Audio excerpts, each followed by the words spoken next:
مومنین ایک ضروری اعلان سنیں. جو حضرات اوپر کے ہال میں تشریف رکھتے ہیں ان سے گزارش ہے کہ وہ ابھی نیچے نہ آئیں, نیچے بالکل جگہ نہیں ہے. اور مومنین سے گزارش ہے اوپر ہی تشریف رکھیں, ابھی تھوڑی دیر کے بعد ہم ان کو بتائیں گے.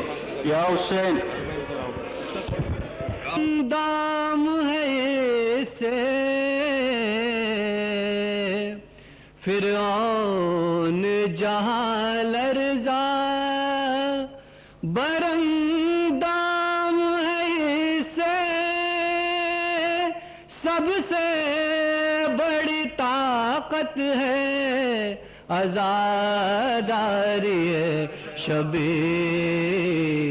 زہرا کی امانت ہے. آنا ہو جسے سر پہ کفن باندھ کر آئے,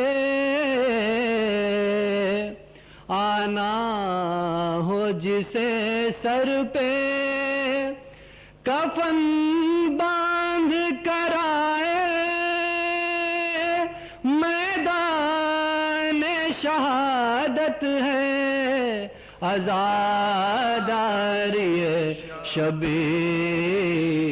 زہرا کی امانت ہے.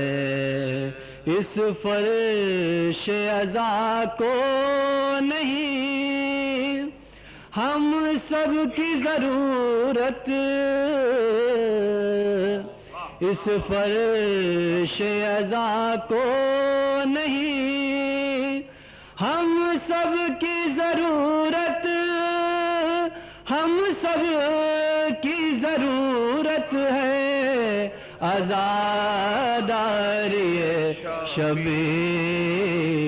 زہرا کی امانت ہے. اسلام جو عالم میں سلامت ہے ابھی تک, اسلام جو عالم میں سلامت ہے ابھی تک, ہے یوں کہ سلامت ہے, عزاداری شبِ زہرا کی امانت ہے. سجدوں سے تو جنت کی ہوا بھی نہ ملے گی, سجدوں سے تو جنت کی ہوا بھی نہ ملے گی, جنت کی ضمانت ہے, عزاداری شبِ زہرا کی امانت ہے. میں تو غم سرور کے لیے خلق ہوا ہوں, میں تو غم سرور کے لیے خلق ہوا ہوں, میری تو عبادت ہے, عزاداری شبِ زہرا کی امانت ہے, عزاداری شبِ زینب کی امانت ہے. صلوات پڑھیں.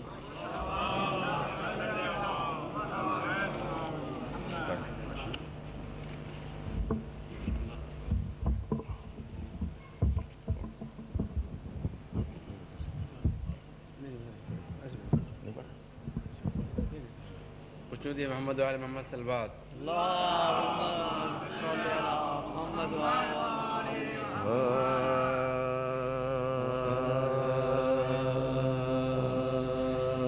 دامن نہ پساروں گا تیرے در کے علاوہ,